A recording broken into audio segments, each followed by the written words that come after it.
Good afternoon, everyone. Welcome to our webinar today on computational platforms for sustainable healthcare. I am Rajiv Janatanan. I am the program manager for the SPARSH program being hosted at SIIT Kanpur. And today we have with us two of our eminent guests who have been benevolent enough to spare some time out of their busy schedules to educate our audience here today. And we would like to keep this session as interactive as possible. Hence, after the speakers have delivered their presentation, we would welcome all the attendees to join us for the Q&A session. You all can post your questions in the Q&A box or type it in the chat, and we would pick it up one by one. This session is being streamed live on YouTube and is also being recorded. So welcome, everyone. So today we have with us Dr. Rajiv Janatanan, Dr. Rajiv obtained his PhD from the University of Delhi in 2003 with specializations in the area of microecology and bioprospecting. Subsequently, he went to premier institutions such as Mayo Clinic in the United States for advanced training in interdisciplinary areas of signal transduction pertaining to in vitro and in vivo studies and unmet clinical needs. He joined Amity University in 2012 as a professor in the Amity Institute of Biotechnology. And since 2014, he's heading the Amity Institute of Public Health, in the capacity of a director at Amity Institute, Noida. His current research interests include fibrosis, diabetes, renal physiology, cell biology, and artificial intelligence, among others. His research is currently funded by the Department of Biotechnology and the Indian Council of Medical Research, Government of India. Our next eminent guest is Dr. Priya Ranjan, who is currently serving as a professor and consultant at the SRM University in Andhra Pradesh. He started his journey with the Center of Artificial Intelligence and Robotics in Bangalore, DRDO, as Scientist C, to pursue his passion for discovering new ideas. He then joined the Institute for Systems Research at the University of Maryland. He believes that information, communication, and visualization technologies have a huge role to play in integrating transparency in the decision-making processes within societies. He's currently associated with ICMR, DBT, and DST funded projects in contemporary areas of research. I welcome both our speakers today and thank our attendees for joining us for this wonderful session. And our speakers will be delivering their presentation now on some of the seminal work that they have been undertaking. So over to you, Dr. Rajiv Janatanan. Thank you. Thank you, Ragini. Thank you. Thank you, Ragini. Thank you, Ragini and Jatin, for giving us a wonderful platform to showcase this work. Good afternoon, everyone. And it's a pleasure to come back again to IIT. This is the second time we are visiting the SIRC thing. Of course, this time it's virtually. So this is kind of a journey which has commenced way back in 2015-16 when we both started partnering. And we realized that one of the problems with low and middle income countries is they have resource limited healthcare systems. And that actually is along with the investments, limited investments, which I'll talk about immediately, is one of the reasons that many of these low and middle income countries have fractious and fractionated healthcare ecosystems. We believe that unless the hospital-based evidences are empowered with community-based evidences, the real scenario about the disease landscape of disease burden across the Indian subcontinent would not be possible.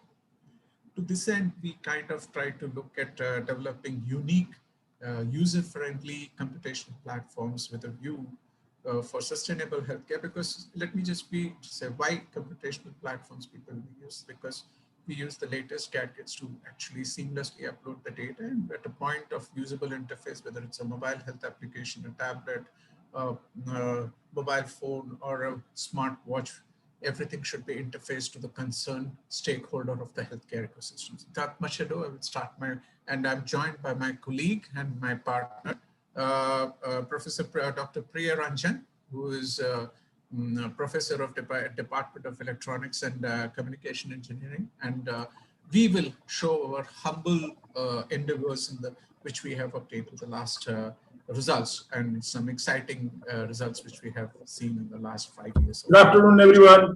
Good afternoon. Thank you, Priya. And so one of the challenges which has happened today in the present world is that the people who are glass house biologists or epidemiologists have crunched the health into numbers, which is a premise for disaster. And this coupled with the limited or low investments towards the health improvement in the healthcare infrastructure have ensured that the healthcare disparities continue.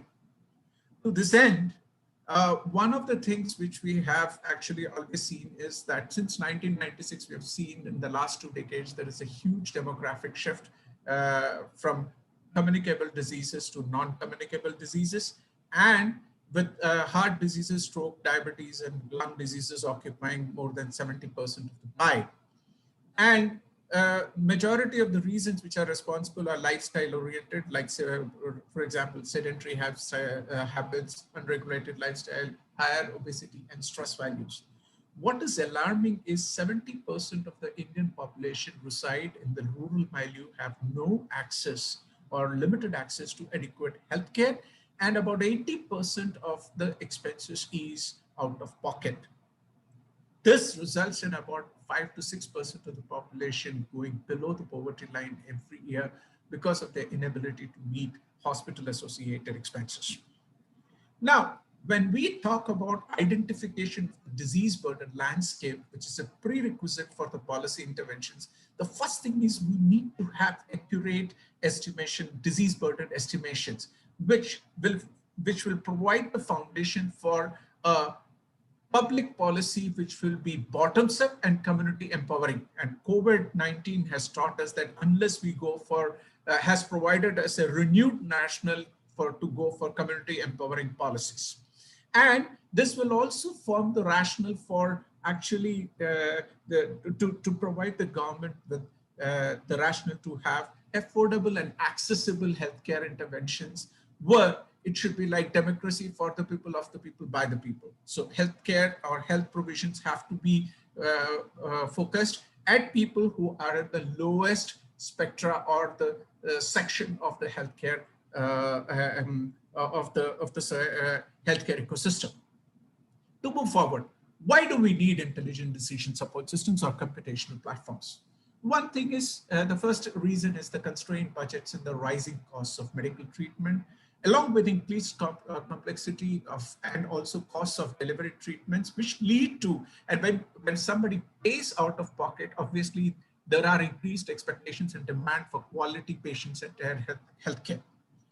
To this end, we believe that big data analytics could be prospected as a tool for frugonomic policy interventions, which will hopefully empower the community and eliminate healthcare disparities. Moving forward, do computational platforms form the framework for affordable and accessible healthcare delivery, the big data approach? And we will try to exemplify this aphorism with a few examples which are cited, which we have published as a group and also have currently working on. And we hope that our excitement will be translated to the audience, hopefully by the end of this talk. Moving forward, when we talk about intelligent decision support systems, it basically is knowledge dissemination. One of the things which people confuse is that educational literacy is confused with health literacy. And if we are able to, and COVID-19 has taught us that if we are able to enable people with the right set of information, it will go a long way in reducing not only the national health spend, but also improving the GDP in terms of increasing the productive hours.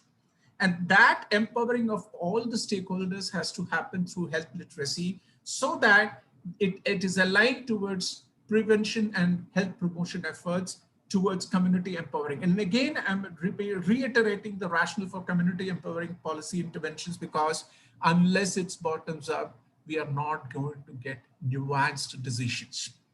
Moving forward, we talk about AI derived from big data meets precision medicine. Now, this is an individualized thing, which is a concept of the Western hemisphere of the world, where we have structured and well-nuanced healthcare systems, which are well-financed as well.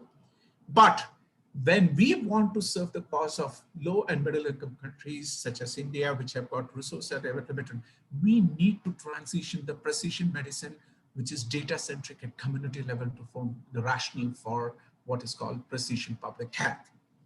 And we know that the commonly used computational platforms which are enabled for healthcare professionals include optimized resource allocation, triaging treatment options, big data and biocomputing, biomarker, niche specific, and so on and so forth.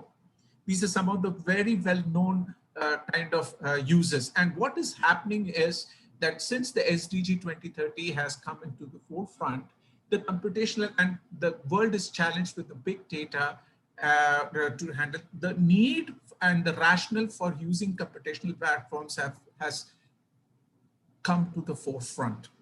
Moving forward, we talk about COVID pandemics. One of the things which we have not recognized in the last 2 decades, unfortunately, is that we have a silent elephant in the room, which is the epidemic of non-communicable diseases. And COVID became an icing on the cake. And what happened was those people who had underlying causes for these non-communicable diseases had worsened clinical outcomes. So taking care of our lifestyle, and most of these non-communicable diseases are associated with lifestyle changes. So if we can make appropriate lifestyle changes, there is we can definitely make a huge progress in the scheme of things. Going forward, we talk about, like I mentioned before, that modifiable lifestyle factors. And these are responsible for predisposition to a variety of non-communicable diseases. And these, like I mentioned a while ago, are responsible for people having worsened clinical outcomes. When we talk about cardiovascular diseases, we usually talk about obesity.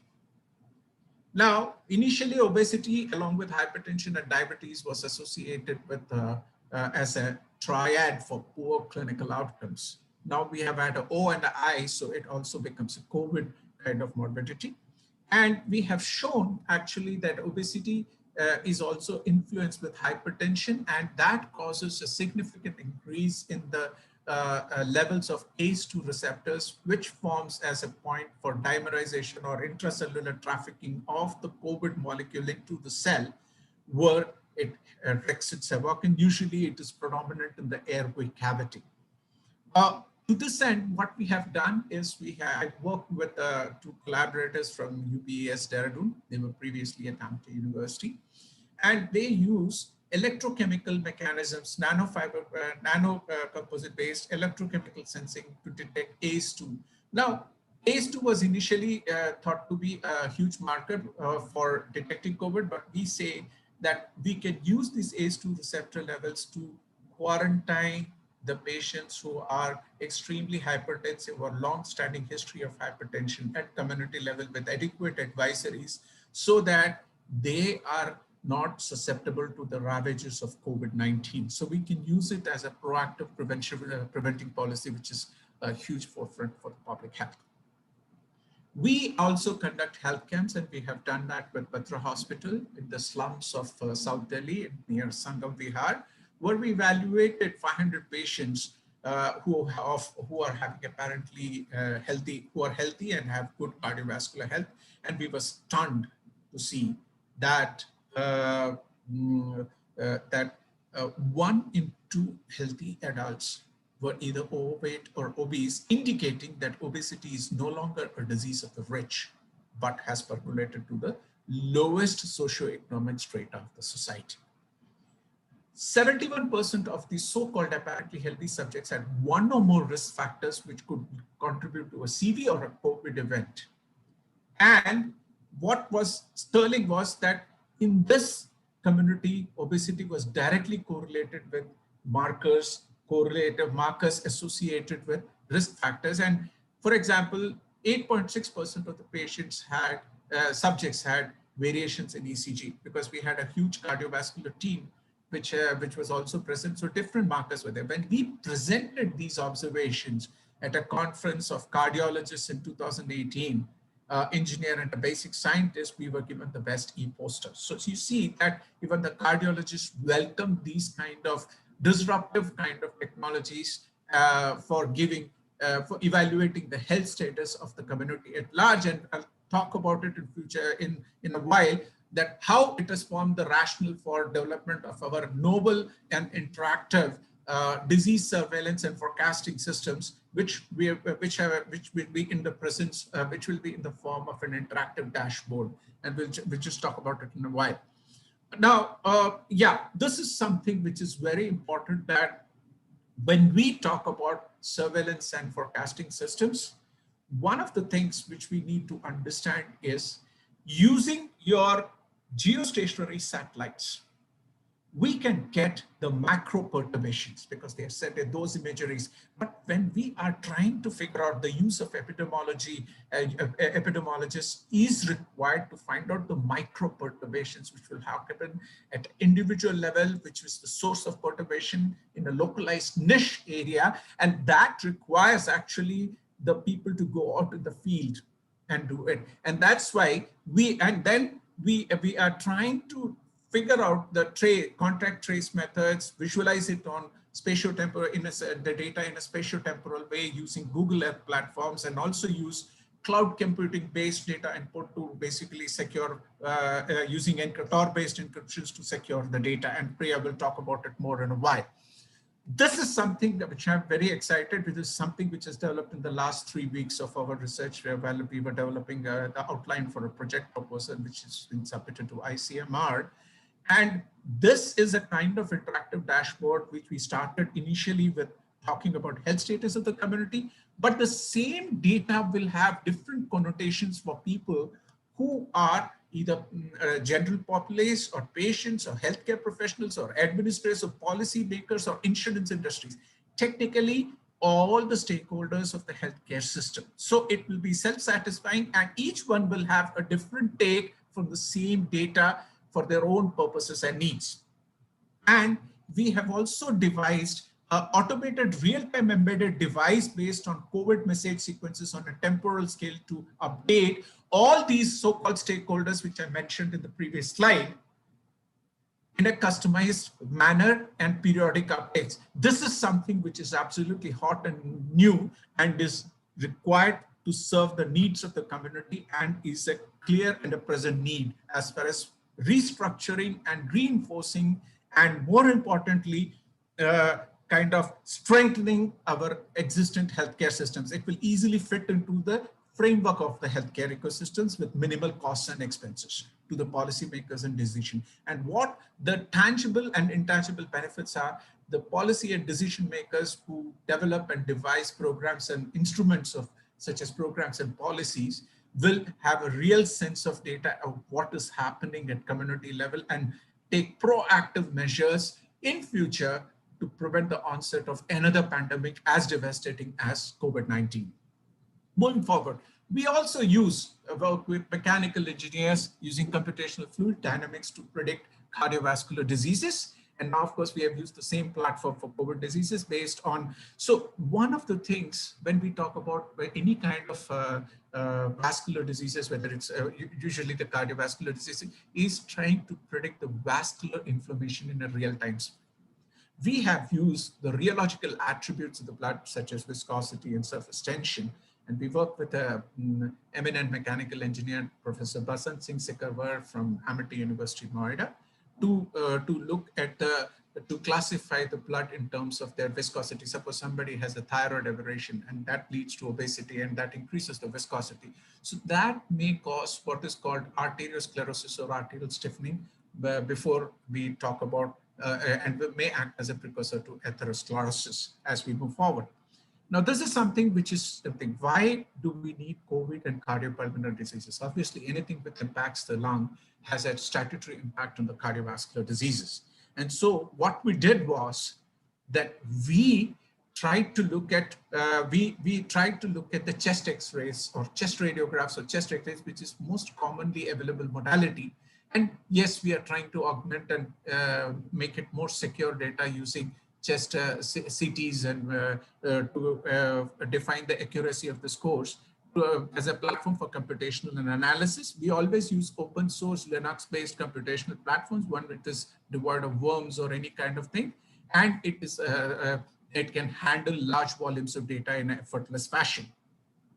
So this is kind of a IoT-based COVID detection architecture, which has recently got published in a book published by CRC Press, and where we have talked about our visualization, which has formed, which is actually now become a more recent version, as introduced earlier, as an interactive dashboard system, and which will talk about the health status, not only in a preemptive way, the health status of a community at large, and also help in identifying the hotspots for recurrent and emergent infections. And this is actually the computational platforms with respect to COVID management. This is something I need to tell you, that we use the normals from a population. And then what we do is we try to find out a median normal and then compare all the abnormal chest X-rays and triage them in the order of severity. This kind of a strategy, if we have a large volume of X-rays for different kinds of diseases across the Indian subcontinent, could be leveraged into a mobile health platform, which will hopefully in a skill independent manner help the ASHA and Anganwadi workers to easily leverage data from community level. That's one of our major goals, that to meet the unmet clinical needs of the people who are belonging to the lowest socioeconomic strata of the society. Moving forward, we talk about ACS, and this is something which is one of the most common types of cardiovascular diseases. What we did was these are the different kinds of cardiovascular diseases. One of the things which we have, when we talk about endocrine disruptions, we talk about diabetes, we talk about obesity, and we talk about hypertension. But one of the diseases which is coming out in a very fast way and emerging to be a strong threat is thyroid aberrations, particularly hypothyroidism, which is not only associated with obesity, but also with poor clinical outcomes in ACS thyroid. And our research has shown very interestingly that thyroid has a direct correlation with the function of kidney, which is probably a first kind of a report from the Indian subcontinent, and it may perhaps form the rationale for what is called uremia-induced cardiomyopathy. So this is a highly patient-centric data, and we are coming out with our next publication soon, where we have taken the 1 year outcomes of patients who had ACS and had hypothyroidism, either they were clinical or subclinical. Moving forward, now, what are the challenges and opportunities which are associated with intelligent decision support systems? One of the things which we always try to do is we have cervical cancer, which is one of the top 2 mortality causing cancers in women. And we believe that 93% of the women, if they are diagnosed appropriately and rather early, can easily be cured. But the use of conventional HPV and cytology-based algorithms leads to uneven diagnosis, leading to poor clinical prognosis, which form the rationale for us to delve into the big sea of big data and use AI-enabled earth movers, different kinds of algorithms to serve our cause. Initially, we started with analysis of histological data to look at the nuclear to cytoplasmic ratios, and then we realized that we need to evaluate evidences from the community. So there is an Israeli company called Mobility, which has manufactured a portable colposcope, and we have developed our algorithm, which is based on the images of cervicograms acquired from this microscope, from this colposcope, to develop a device agnostic and algorithm which will enable us to quickly give a precision-oriented notice to the patients whether they are cancer-free or what is the kind of severity of the disease, again, disease triaging. So this is something we went to the OPD of Batra Hospital, and now currently we are also undertaking work at Delhi State Cancer Institute. And based on this, we have developed our own scale, where towards the left you see the green dots which are defining the subjects with normal cervicograms, and as the indicators are moving towards the right end of the scale, so is the range and of abnormality. But now we are not satisfied with just only one modality. What we are trying to do is we are integrating it with a second and a third modality, which is liquid-based cytology, where we look at the cervical scrapes to see what is the kind of condition of cervix, and then also do the HPV serotyping. And we believe that the use of multimodal multisensor fusion technology will help in rapid and large-scale screening of people who may either be afflicted with cervical cancer or maybe at high risk. One of the things which we observed when we interacted with women at community, especially those belonging to the lower socioeconomic strata, is that we impart knowledge. But when now we are trying to work to develop a psychosocial tool to see whether the knowledge which was imparted to them changes their attitude and eventually into practice.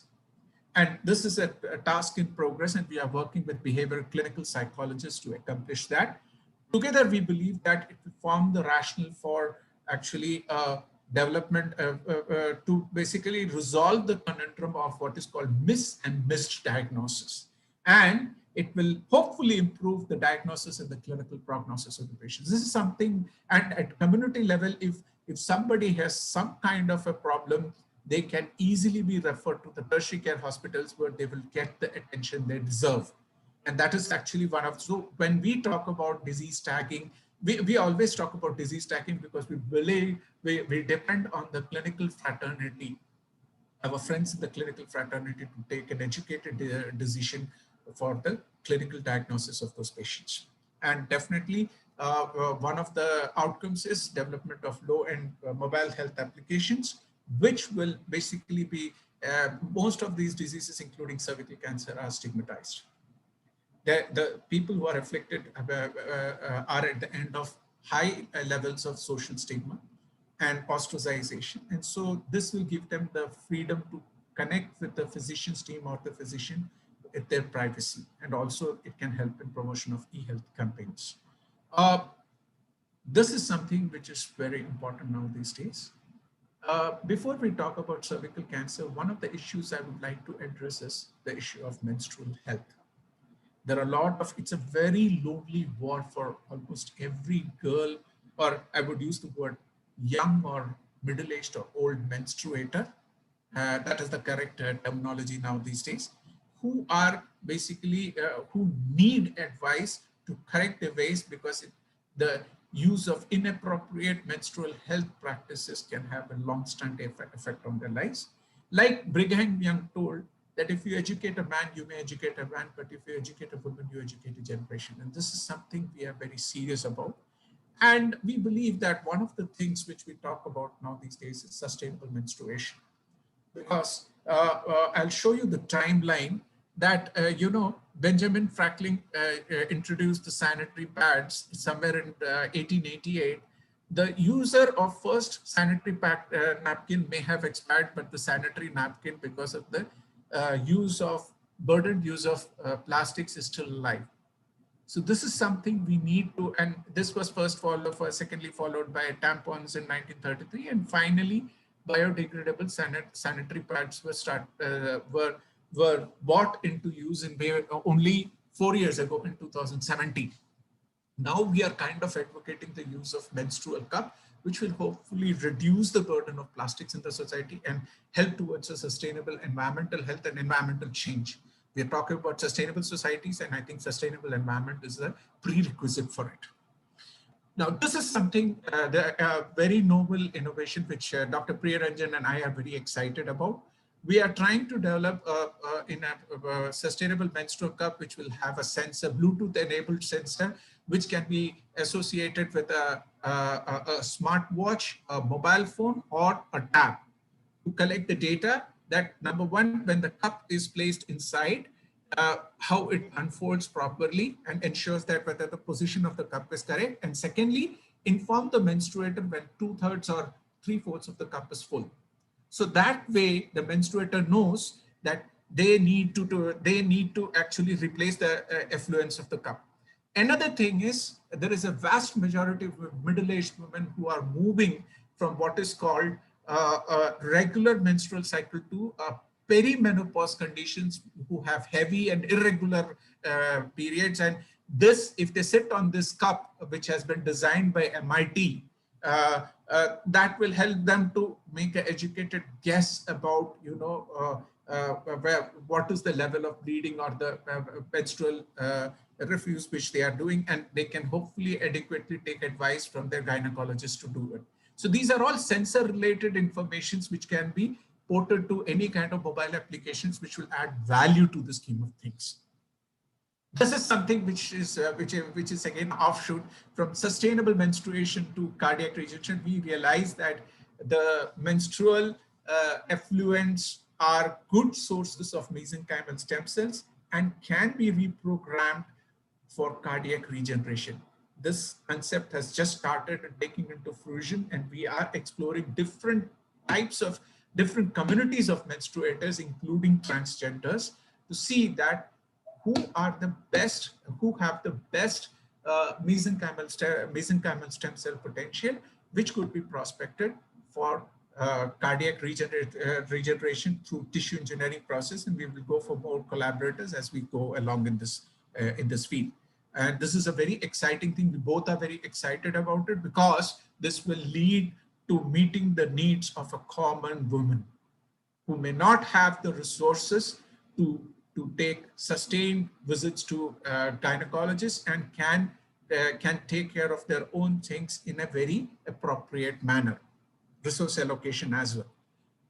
We are now currently trying to, we are in the process of filing a memorandum of understanding with Serona Hygiene Foundation, where we are going to first educate the young menstruators, both in university and school levels, and also advocate the use of menstruation cups in rural values and villages, so as a part of the sustainable menstruation campaign. This is something which is very important with respect to India, that it's a shame that both malnutrition and obesity, which are two different forms of malnutrition, coexist across the Indian subcontinent, as we are seeing from the data which has been released in 2020, that these figures are stunning.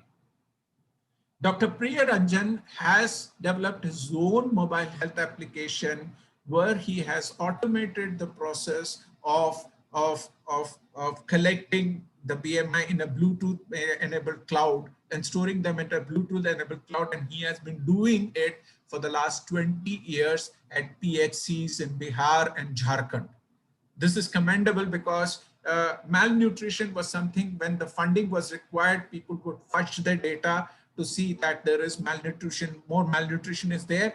And when the funding is there to show the progress, they would fluctuate the volume. So what he did was he made it totally skill independent, that people just put the child on the machine, and automatically the BMI gets computed and gets ported to the cloud, so that there is no fudging of raw data. This is something, the need of for us to understand that even for the policy decision makers, good reliable scientific data is required, and we need engineers to walk into the space of biology to help us how to accurately manage and adequately manage the data. There is another thing which we are also trying to, when we met Dr. Soumya Swaminathan about 3-4 years ago, she emphasized on integrating genomics with the nutrigenomics, with the nutrition as well. And what we have tried to do is that since time immemorial, our society has a very rich ancient tradition. We have been using non-timber forest yielding products for food and other purposes. And India harbors not only two hot spots of biodiversity but also marine biodiversity. And we should try to look for alternative foods, such as, you mix black rice with fortified with zinc nanorods and also spirulinas to basically target the micro and macronutritional deficiencies in malnourished children. There is this patent which we have filed way back in 2019, which has been approved.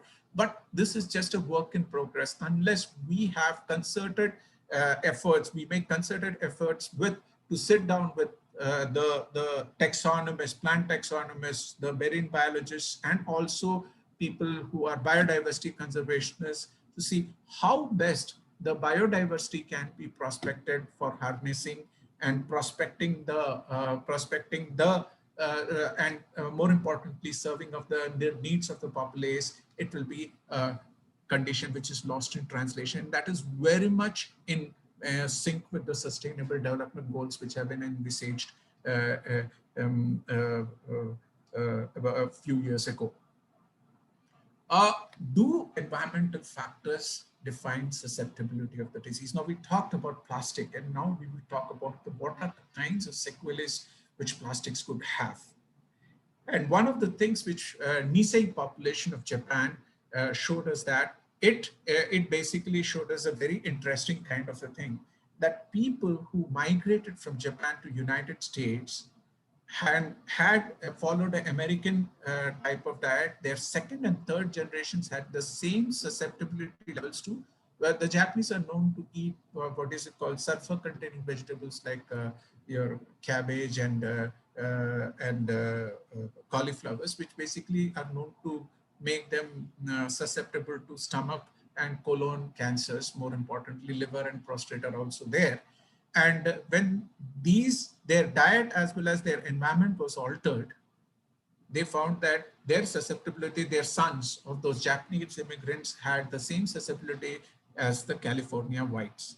And so it is indicative, and this plastics are environmental contaminants which can disrupt the signaling cascades controlling the hypothalamus pituitary axis. By following a process, it can enter the body through a variety of ways, indulging in a phenomenon called molecular mimicry.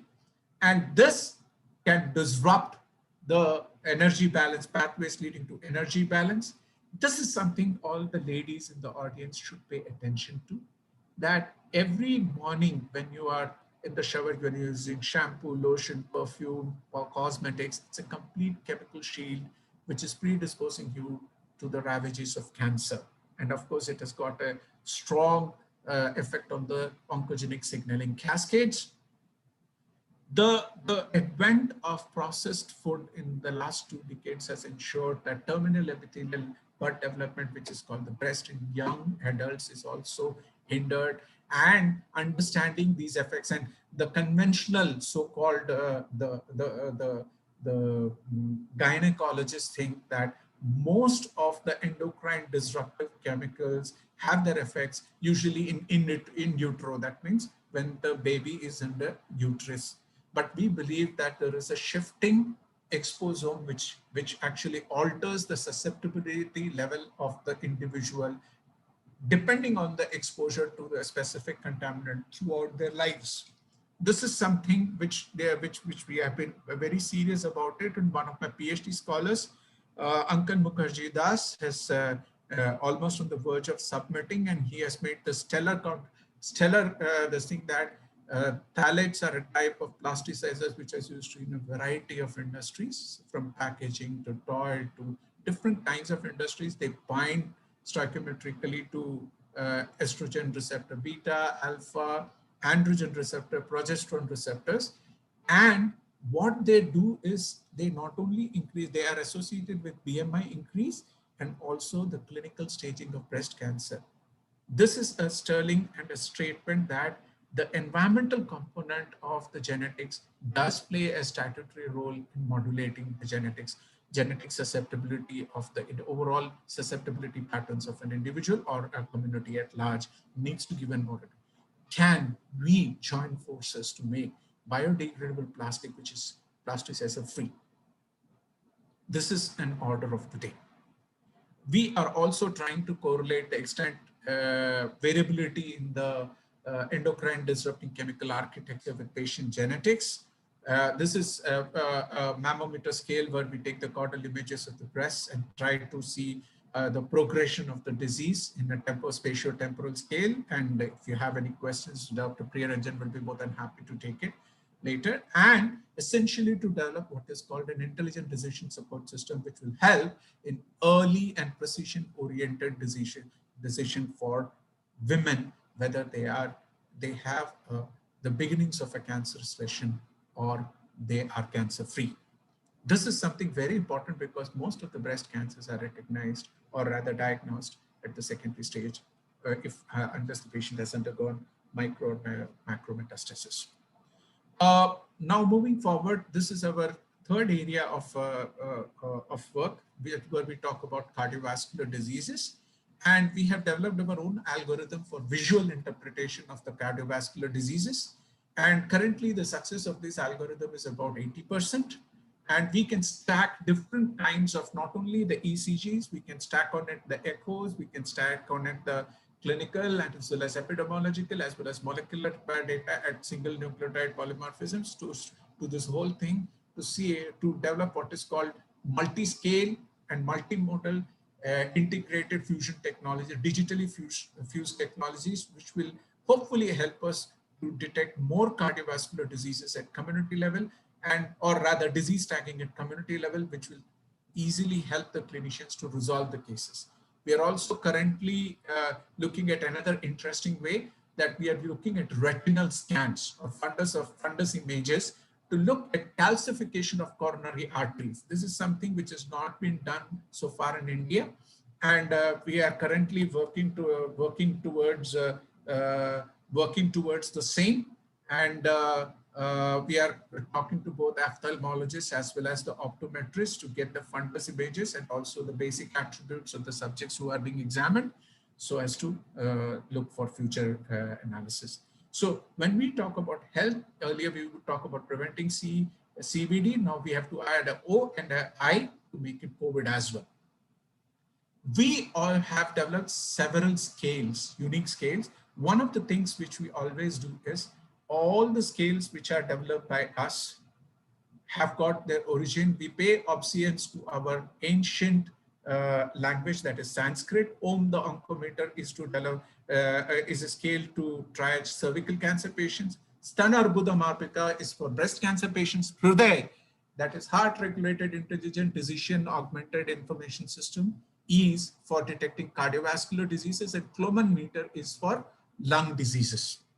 And this is a coordinated work of a lot of grants, which are 3 grants which have been bestowed to us, along with the work of 3 of my scholars who were given the prestigious ICMR SRF fellowship. We also are interested in looking at the architecture of automated oncological as well as cardiovascular or any disease detection with the clinical resource allocations, so that the transparency of the visualization is available to all the stakeholders of the healthcare ecosystem. This is something which is very important now. I can tell you from my experience, when I was at a Mayo Clinic, for about 20 odd years, Mayo Clinic, despite being #1 in 16 out of 29 specialties, was #2 to Johns Hopkins. And then they discovered the word patient security. And then, since then, the last 9 years, Mayo has been always #1.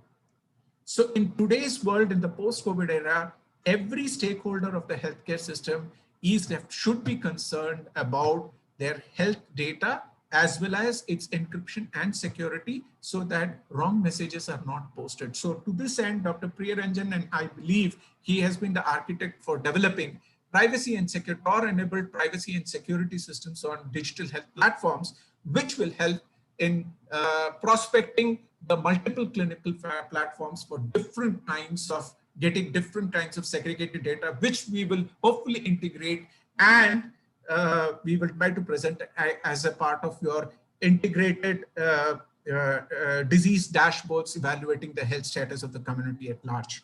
Students from divergent domains are our biggest strength. This is a paper which was written by 3 undergraduate students of Amity School of Engineering and Technology. Today has more than 13 or 14 citations. So we encourage students from divergent backgrounds to come work with us, share. We'll be more than happy to share the excitement and see that how best we can help them to realize their aims through our work. And we always help people with divergent competencies, because together, I believe, we can make a difference. These are some of the funding agencies. These are our lists of collaborators in different areas who have been, we are grateful to them for their guidance as well as partnerships. And last but not the least, we should have empathy and compassion for the lesser fortunate. And in the word compassion is the passion for excellence. We always believe that together we can conquer challenges to positive outcomes. Thank you so much for your kind attention, and we'll be more than happy to take any questions you feel free to ask. Thank you so much. Thank you, Dr. Janatanan, for such an insightful session. I'm sure our attendees must have enjoyed and learned a lot from it. So we do have two questions here to be specific.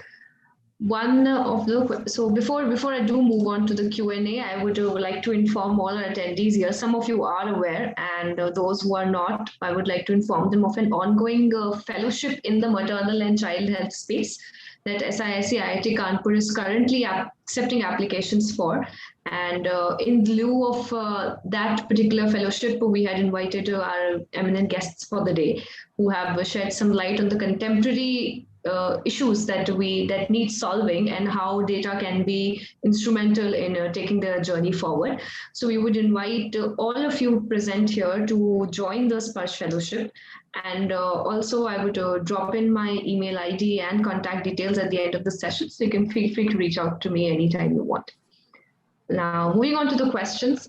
First question that we have is, what are the challenges which we might face while collecting the evidence, real data from the field? And this is in context of the Sparsh Fellowship, because Sparsh Fellowship has this expansive phase called the immersion phase, where the fellows have to go on the field and curate problem statements. So Dr. Janatanan, Dr. Ranjan, if one of you could shed light. What I will talk is, I will talk from a public health as well as a biological perspective, and Priya will take the engineering perspective of it. And both are equally related. One is, most important is the collection of data. A data which can be relied upon, a data which can be seamlessly retrieved from any point of Earth for review and comments as well as annotation. Today, when we are developing technology and data architecture systems which are capable of being ported to any corner of the world, I think that data of seamless retrieval of data should definitely be the order of the day. And like I told, one of the challenges we have is that currently, whether we like it or not, we have relied on hospital-based registries where we are seeing frank cases of diseases. But when we go to the community, it many times gives very different kind of scenarios. Like I told you about the Sangam Vihar, where we found obesity is a disease driver. So similarly, we will find the challenge is essentially how to integrate technology so that the data is collected, is accurate, not fudged around, and ported to a system for ease of retrieval data to make accurate projections. That is something of importance. Priya, you can take over from the engineering perspective, because these both go hand in hand. It's not like one goes first and the second. They have to go hand in hand. So we have to enable the data collection for all the Sparsh people to be integrated with technology using mobile health platforms to make the data collection skill independent.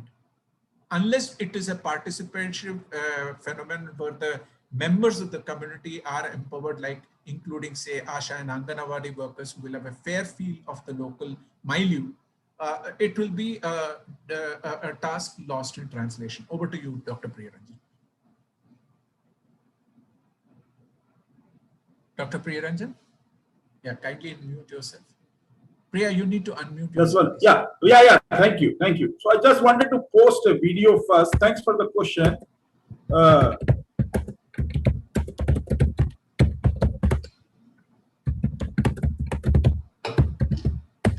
So just to put things in perspective, I've been collecting malnutrition data since 1999. So, I have 22 years to celebrate. And these are in some of the most unfortunate communities. I can mention some of them names without being denigrating to them.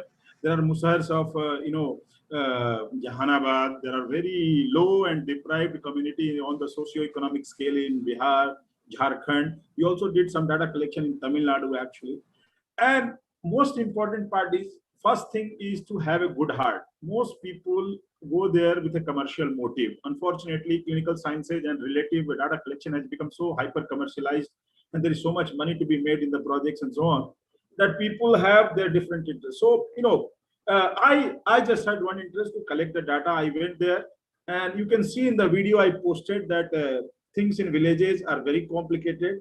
I was more acceptable to them because I actually hailed from Bihar and Jharkhand. But for everybody, it's not going to be easy. So what I'm going to suggest is that first you work with some NGOs in the region. There can be, BGVS is there. Many other NGOs are working on different causes. You talk to the panchayat people, build your trust. Because village people don't generally accept people from cities because they have deep doubts and they have been deceived by them, cheated by them. So you can see a lot of complexity is there. A lot of people also think that a young male researcher is coming for village girls. These things happen over there. Okay. So all I'm saying is that it's your duty to build, trust with your conduct. If they don't trust you, you will not be able to get any information whatsoever. Hold on. Okay. So issue is that if once you build that trust, they will let you go door to door, irrespective of their backgrounds. And then you can measure the children. For example, in the malnutrition data, if you happen to be a female, you can talk about women's problem, mother's problem, their intimate problems even. So the main thing I'll repeat over and over again is trust. Don't think of it as a job. It's a service to humanity, as clinical sciences has always been. And unless you bridge that gap, you will not make much difference. We are serving people. I want to repeat here over and over again. This is not a job. We are serving people. We are trying to make their lives better. We want them to live longer. And that's a service. That's not a job. There's a very, very sort of a deep difference. And once you go that route, you have plenty of data. I gathered so much data, and I had such good understanding of malnutrition that even I was surprised at what all are problems. And generally speaking, the poorest of the poor on the socio-political scale, they have the serious problems. And it's very important that we provide solutions also which are cheap. See, you can suggest maybe mad bhat, as they call it in Bihar. Mad is the water which is soaked after rice is cooked. And or you can also say, all these Complan, Amul spray, whatnot. But what you have to realize is that poor mother doesn't have the wherewithal to buy these, sophisticated corporate products and nutrition. If she had, the child will not be malnourished. A mother's heart is same, whether you are rich or poor. What, is sort of oppressing them is the economical issue. And that has to be sort of, taken into care of. You talk at their level, not at our level. No, I mean, you are very excited. You go ask the mother that, oh, why are you not giving the child Complan? That's a question. If you are a little bit sensitive, you will not ask. What you will do is that just buy a dozen of banana and give it to them, or ask them that why don't you feed the child more rice itself, whatever is available in the house. So those are some of the sensitivities which are very important, and you work with them. You not work for them or work over them. You work with them. They are your partners. So if you work there with them as your partners, you have won their trust that you are there for their betterment. Everything will come out. And we have large amounts of data. We are trying to automate it. And my dream is to make a malnutrition map of India. It might look very ugly. It might be a slap on our face, but so be it. The truth is truth. And we should, for our development of our country, our community, different tribes in India, we owe it to ourselves that we make everybody healthy. Thank you. Thank you, Dr. Ranjan and Dr. Rajiv, for taking that question. We have another question where a participant has asked, how can they integrate mental health, maternal health to be specific, and AI? How can these two fields come together to inform the progress? You see, you can straight away take from nutritional aspects.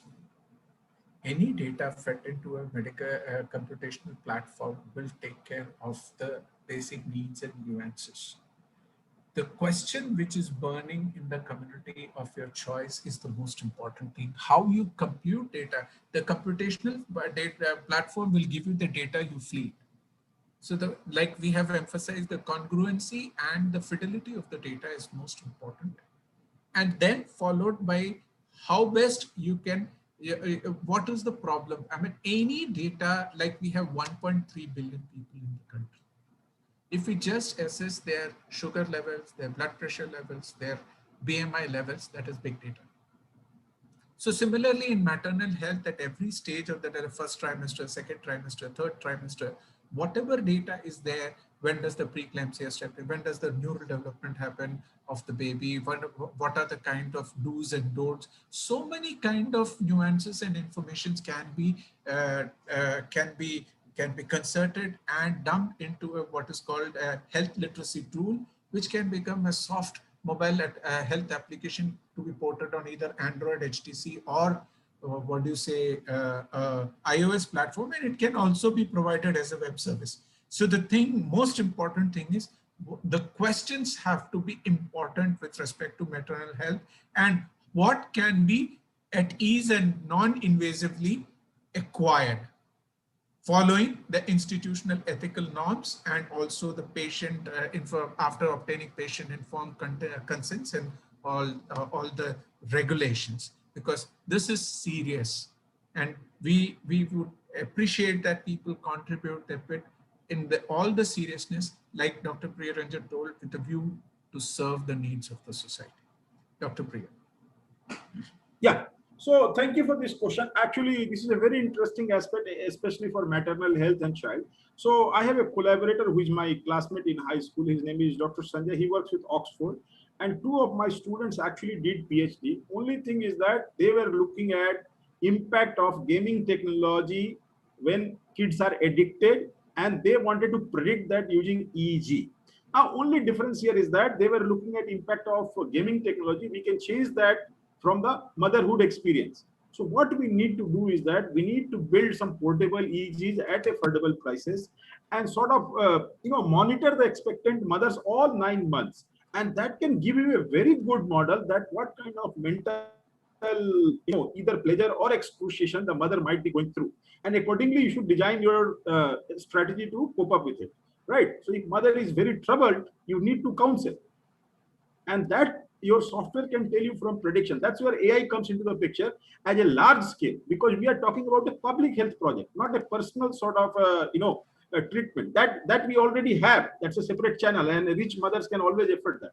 But at let's say we want to go to rural areas. One district has 10,000 mothers. So unless we build, take their measurement religiously, build a database, find the trends, allocate the counselors, the mental health is not going to improve.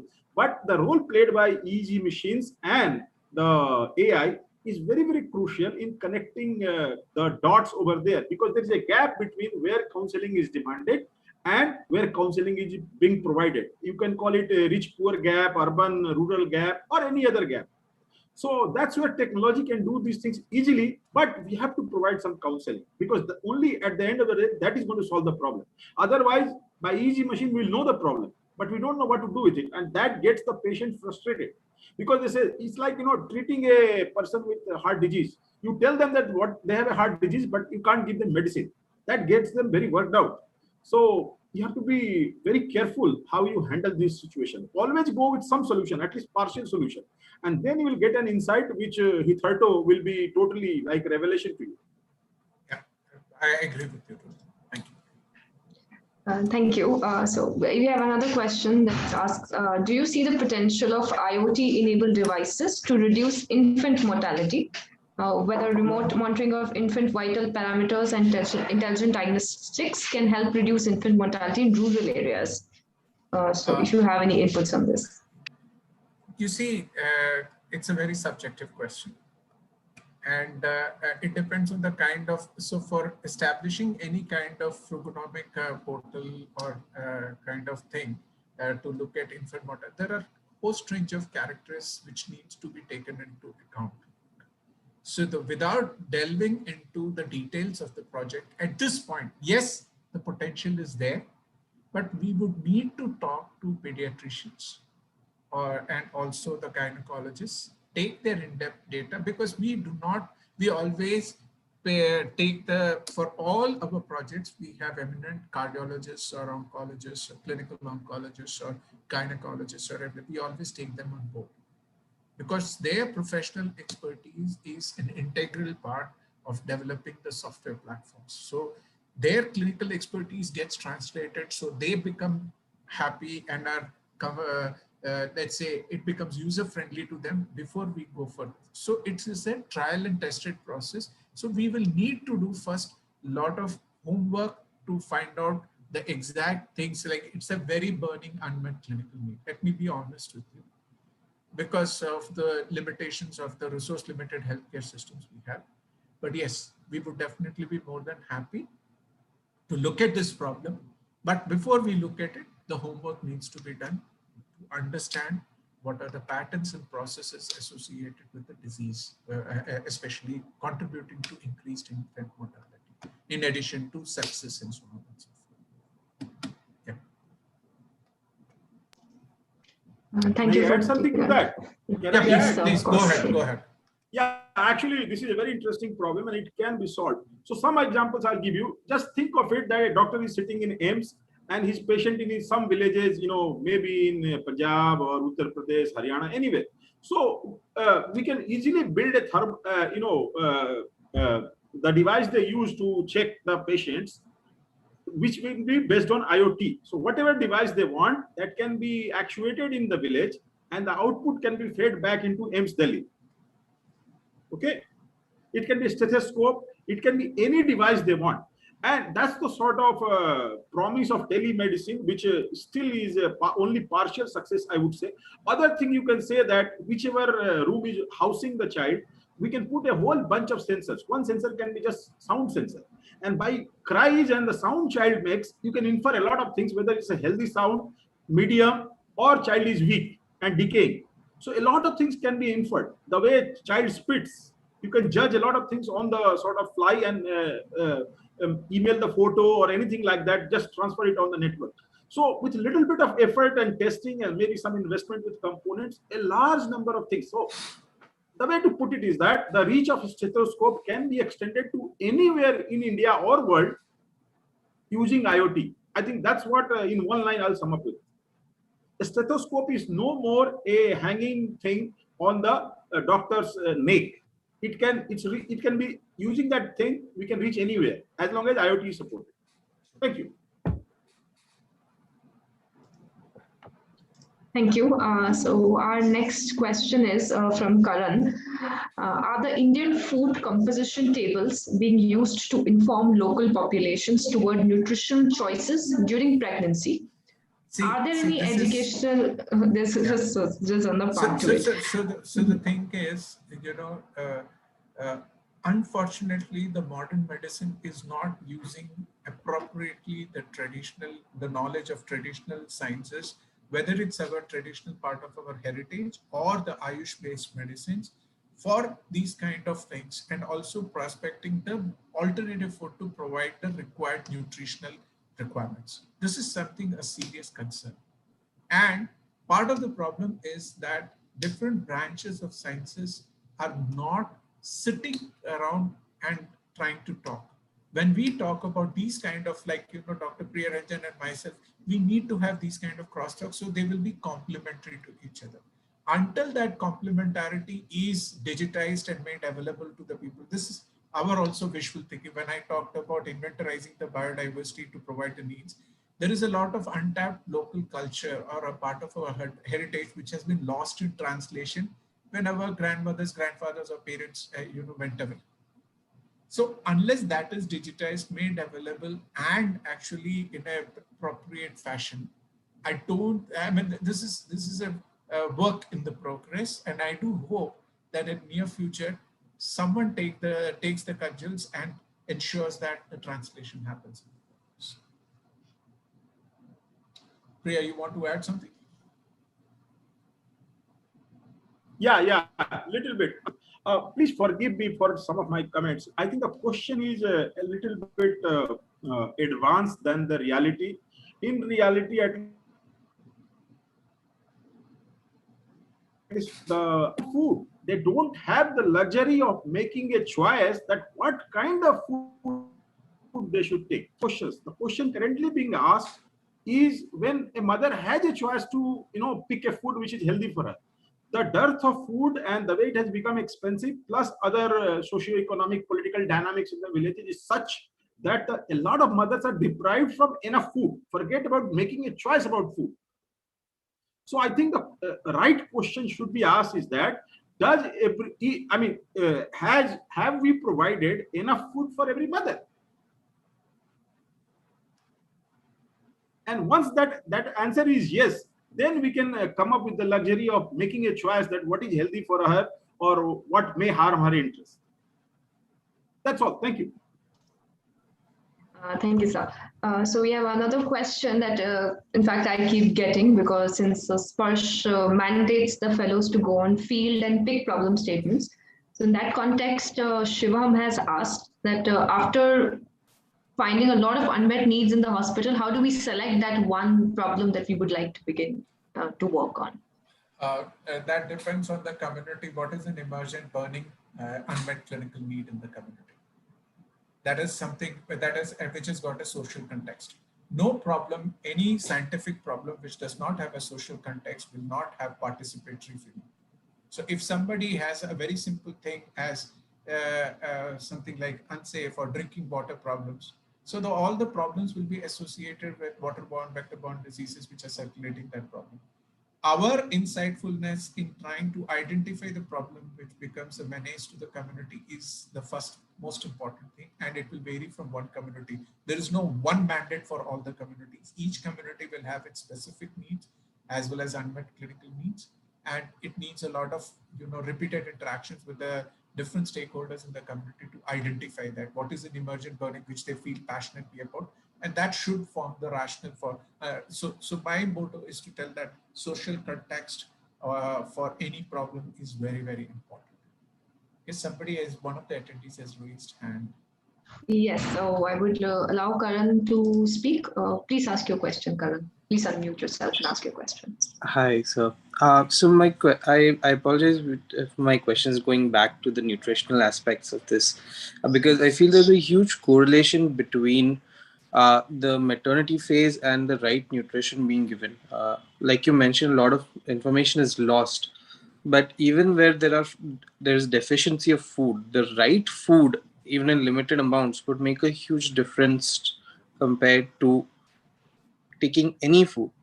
And there are such initiatives being done, but how can we as entrepreneurs help to push this kind of information in this new era, I would say? See, when we talk about nutritional, like what Priya told a while ago, that this question has plenty of dimensions and is a nuanced question. First is with respect to availability of resources. Second is how nicely we are collating them and ensuring that the data or you may say the local norms and customs are priced in such a way that it is well within the reach of the populace. I'm always talking, when I talk about the populace, the lowest socioeconomic strata, which has also got a huge financial or socioeconomic burden to deal with. So I want to address that. Whatever is the most accessible and affordable ways to achieve that mandate should be the criteria for providing the list. Instead of, see, you can put lots of WHO has given the folate enabled this thing, the iron supplements and so on and so forth. But what about the basic essential food, which, and if they don't have the capacity or they don't have the provisions to get those kind of food, then how do they get it? This is where we realize on traditional culture. This is where we realize on our traditional disciplines, diet and so many things, and you can easily get an affordable and accessible solution to it. I know it's an incomplete answer to your question, Karan, but this is at the best. And so we need correlative efforts to see that such kind of database is created. I think, and before we disseminate it, get it validated by proper people from the nutritional specialists and so on, a public health nutrition specialist, who will be able to add their own insights to whatever veritable solutions you have in a digitized format. And more importantly, try to make them, in India is one country where the allopathic healthcare professionals have limited inroads into the rural milieu, but smartphone has 95% actually outreach. So use the mobile health technology or the smartphone, or rather e-health, e-governance technology to educate the masses about your solution. So you have to leverage what is available and fit it always into the framework. One shoe doesn't fit all the solutions. I mean, it doesn't happen. It's a work in the progress, and you need to have sustained efforts as entrepreneurs, facilitate people who have traditional disciplines of knowledge. They may not be well versed with the new advances in computational technologies, create awareness in them and try to tap into their knowledge and see that what best can be the solution for a specific community. Priya. Thank you. Yeah. So I think one of the ways you should think about these problems is that, the problem should be that what will help the community. Don't think of your thesis. If you help the community, your thesis, your work, everything will, come together. For example, although I didn't have a thesis in mind, when I first visited the most malnourished area, I was in a shock. I came from a fairly good family. Food was not an issue. I mean, nothing was an issue. I grew up fairly happily. I went to IIT Kharagpur and all that. So I've never seen such thing. I mean, I'll be, in all honesty, I did not imagine that there is an India which lives like this. So be ready for that. There is a cultural shock. There will be a sort of, and that's what will make you grow as a citizen, as a next generation sort of future of India. So be ready for that, and you document honestly. However complicated, perverted, inhuman, sick the situation is, you write about it. Most of us, what we are trying to do is that to slide the harsh reality under the table, that what will my boss think, what are my parents going to think, what is, a lot of people are very caste concerned also, that, oh, if I go to Muslims, maybe my caste people will throw me out, or my religious people will throw me out. See, you have to get all that out of the mind. And you have to just act like a scientist, and you observe whatever you observe, you write it in full honesty, and that's what will change India. That's what will change you, and that's what will change the people you are, trying to help and serve. So that's the kind of extremely blunt, bold, and honest approach is going to help either the researcher or the subject or solution of the problem. In fact, you can ask that what is their problem. They will give you a very interesting, far more interesting problem than you can think of, because they are, after all, experiencing and going and suffering from the problem. Who knows the problem better, the patient or the doctor? You can be the judge. Right. Thank you, sir. Thank you so much. Thank you. Thank you. That's my perspective anyway. Thank you for answering the question. Thank you, Karan, for putting your point forward. We have one last question that we will take in the interest of time. A short question. How can technology be beneficial for mother and children living in remote areas? In the context of apps, for example, to check BMI. So if you could just quickly shed some light on that. I think I'll let Priya go first, because So technology is actually helpful at multiple levels. First part is, just having a communication link to nearest PHC. And luckily, there are some World Bank programs now where Swasth Mitras are hanging out in villages.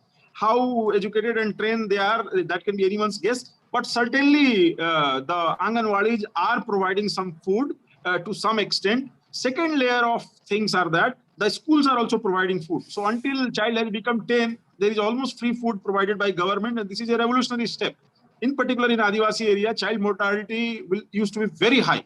Now, at least, food is happening, and that food, many times, child takes the rice home and even parents eat. So it's helping the community on multiple levels. Obviously, the economics people and the management people will say that this is not efficient and all that stuff. That all remains. That goes without saying. But we have to invest in poorest of the poor. So first line where the technology helps is communication. Whether you talk to the local Anganwadi, whether you talk to the Swasth Mitra, whether you talk to block health facility, district health facility, communication is very important. Earlier, it's not like mother wanted to see her child die. She just did not know where to go. She will be all tears. So now at least she has option, and now slowly also literacy is going. So maybe they can study, they can read Hindi or the regional language, maybe Munda, Ho, Rao, something like that. Even if they don't read English. So they have this wherewithal to call, they know where to go. They can take an auto and take their child to the latest nursing home, or it may not be child specialist, just a normal hospital. So that's one. Second thing is that there's a possibility to build a lot of expert systems in local language. Like for Adivasi, the local language can be Ho, Munda, Rao, and, Bihu, and all that stuff. A whole bunch of India lives off English, if I can use that word. So if we can build these localized small speakers, which can provide, sound advice to mothers and children, and learn from them also, both ways. So we should not go with this attitude is that we know everything. So there is already a tradition of raising children and caring for, mothers and all. So if we go with a sort of bi-directional learning attitude and build these devices, I think that will help mothers, maybe remind things on time. For example, you should feed the child 3 times, feed as much as child can handle, not more than that, obviously. So it should not be overnourished, it should not be malnourished. Somewhere a happy medium where child is healthy. Then you should weigh your child. A lot of superstitions are there that you cannot weigh your child. It creates this problem, that God will be angry. Maybe other religions have other problems. So all that we have to get rid of it, and we have to do a sort of scientific justice to the child.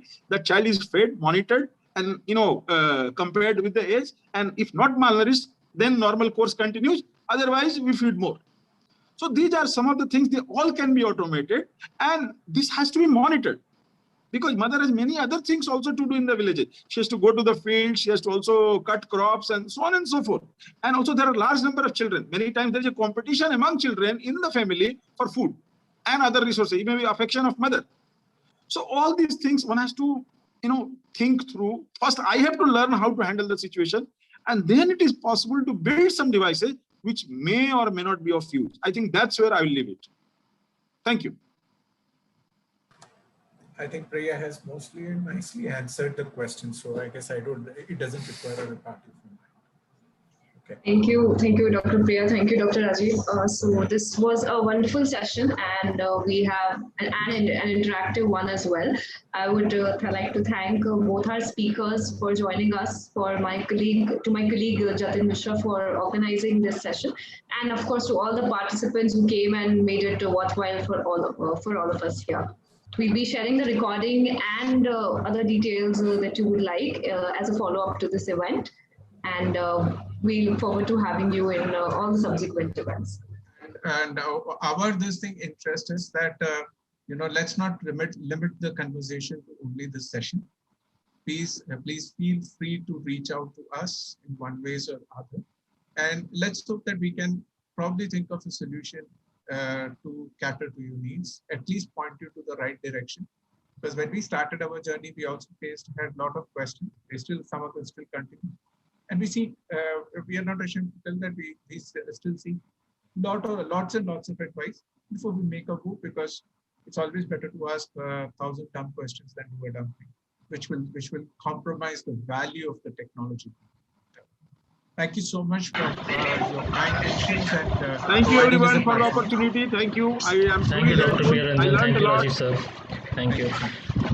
Thank you everyone. Bye-bye.